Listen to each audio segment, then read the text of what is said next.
What's up guys, Spin Firearms here, and today we're going to be comparing two firearms. Now this was a viewer requested video, actually from a bunch of you guys. Usually I'll see certain requests, I'll jot them down, and I try my best to get around to them.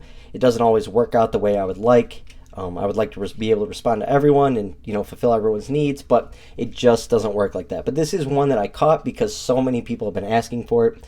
Today we're going to be comparing the MMP9 Shield Plus, which is number 3 of my favorite firearms. Goes Glock 26, Hellcat, and then Shield Plus for me. I think the Shield Plus is honestly probably one of the best overall carry handguns on the market. Actually, the number 1 carry gun on the market for the average person, right? The Hellcat's snappy for a lot of people, small for a lot of people. The Glock 26 doesn't fit everyone's needs with not being optics ready and blah, blah, blah, not having a rail. I guess the Shield Plus doesn't have a rail, but people are turning on Glock. So in my opinion, this is honestly one of the smallest, lightest, with capacity, and the best trigger for concealed carry. I'm going to be comparing that to the Stoeger STR9 Micro Compact. Now Stoeger's been making some massive waves in the firearm community with some awesome releases. And the fact that they're Micro Compact takes their full-size magazines is crazy, right? That'd be like a Glock 43X taking a Glock 17 mag, right? Stuff like that. The width of the mags and stuff like that and fitting capacity is absolutely crazy, while still having a very small, light, concealable handgun that is a really, really smooth shooter. Now what's interesting is the Stoeger is technically a budget firearm because all Stoegers are, but these come in at around $350, and then you get the optics ready version with night sights for $450. Whereas the Shield Plus, I see these for around $375, and the optics ready version is about $400, and then optics ready with night sights is like $425, $450. So very comparable in price, but honestly, both of these are just the base model. Simply just the base model. That's all you really need in life. Now, obviously, a lot of people want to run dots, so go pick up the better models, but we're going to be comparing the base models. Imagine an optics cut on it. Imagine night sights. Whoa. All right, here we go.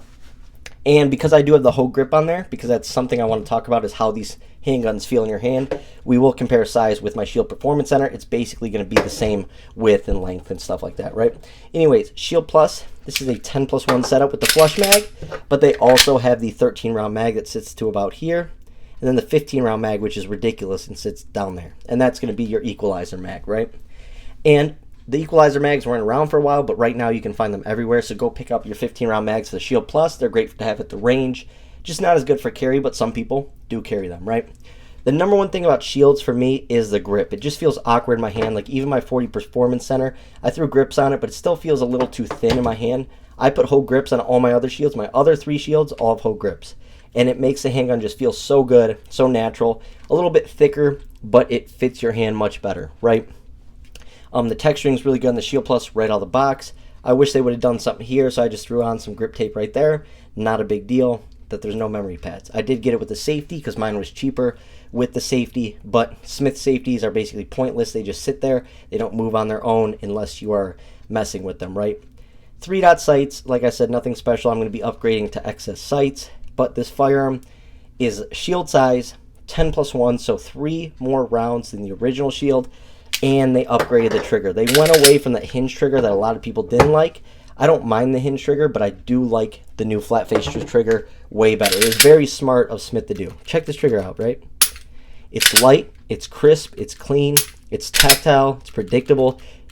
It's everything you want in a defensive trigger, also not being too light, right? I don't want a hair trigger on my defensive carry gun. I'm under adrenaline, I'm under stress. I want the best chance of not having something go wrong, right? Awesome trigger on it, and it is just a shooter. No reliability issues, no problems. It's literally a shield. And I think the name is so fitting because it's a handgun you can trust to defend your and your family's life with. Like, I literally love my Shields. They're honestly some of the greatest handguns in the world. Even the Gen 1s, I still carry my Gen 1 Shield. I still carry my Performance Center, even though it lacks capacity, just because they're such reliable handguns that have proven themselves to me over time. You can't really go wrong with any Smith & Wesson Shields. Now, some of their other newer releases are a little sketchy right now because of their quality control and new hires, DEI hires, stuff like that.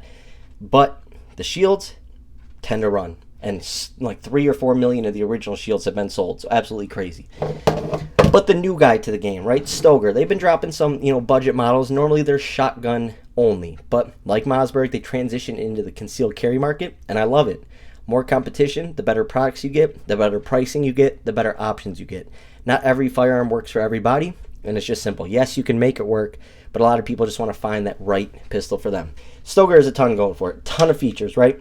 Like I said, this can take all the full-size mags, the compact mags, the subcompact mags, and it comes with an 11+1 setup like this, and then a 13-round mag like that. Now let's compare lengths. 11+1 on the right versus 10+1 on the left. So it obviously beats the Shield in capacity. It's shorter with an extra round. Length is very similar. Width is very similar up top, right? Very similar. Overall footprint, you can tell the Shield is wider in every dimension, right?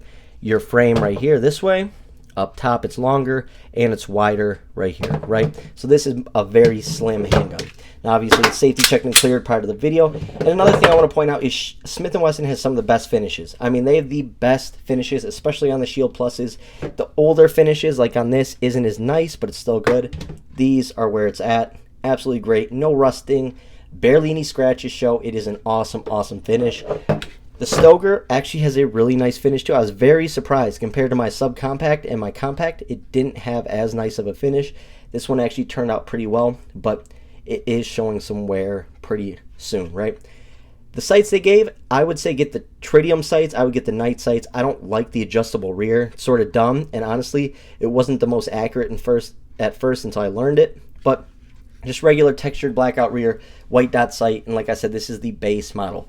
Comes with a rail, a stainless steel guide rod for, ensured longevity, and they did think about the memory pads. It's actually pretty nice. I like how the Hellcat put memory pads.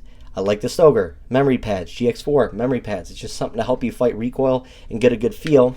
Remember to keep your finger off that trigger, right? The best part about this handgun is the way it feels in your hand. It's one of those micro 9s that actually can, it doesn't fill your hand, but the texturing is perfect. Look at that. They literally found the perfect texturing for a firearm. If I could have this texturing on every firearm, you would not see stuff like this. You would see no grips. But this is literally perfect. There is going to be no grips going on this firearm. And I shot this in the cold. I've shot it in the heat.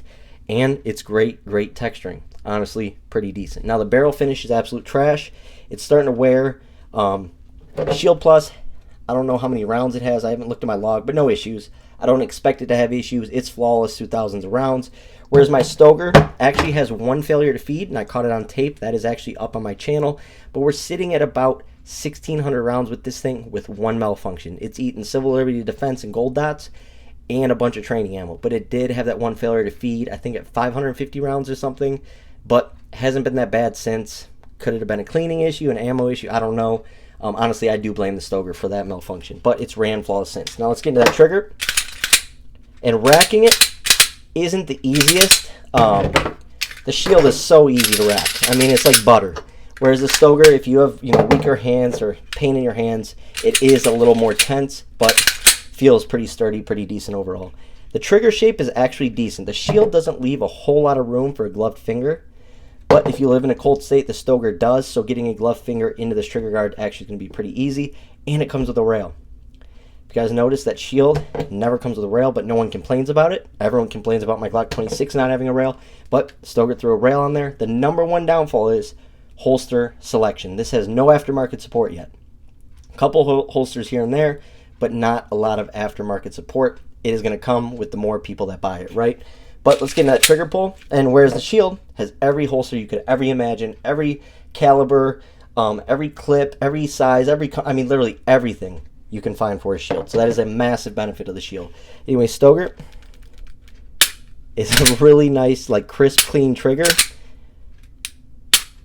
A little bit of over travel, but not that bad. Decent reset, springs back with force. But I like the way the trigger fills your finger. You see that little hook at the bottom? Your finger literally sits perfectly on that trigger, and it feels good. Everything functions on this handgun the way it should, even though it is, one of Stoeger's first 4 or 5 releases. Absolutely love it. Now, if I could only pick one, obviously I'm going Shield Plus. The Shield Plus is too solid, has too strong of a background, too strong of a platform, and has been around for too many years. But trust me, guys, the Stoeger is an up-and-comer, and trust me, this thing rocks. I mean, it rips. It is a smooth-shooting Micro 9 with capacity, with a lot of features on it. And especially if you get the $100 more version, the better version, you get those night sights right out of the box, the optics cut, and you are good to go right away. And they did start sending it with 2 mags. So old Stoegers only came with 1 mag. They now come with an 11-round mag and a 13-round mag. Like I said, you can use the larger mags from the compacts and full sizes. Hope you guys enjoyed the video. Thanks for watching.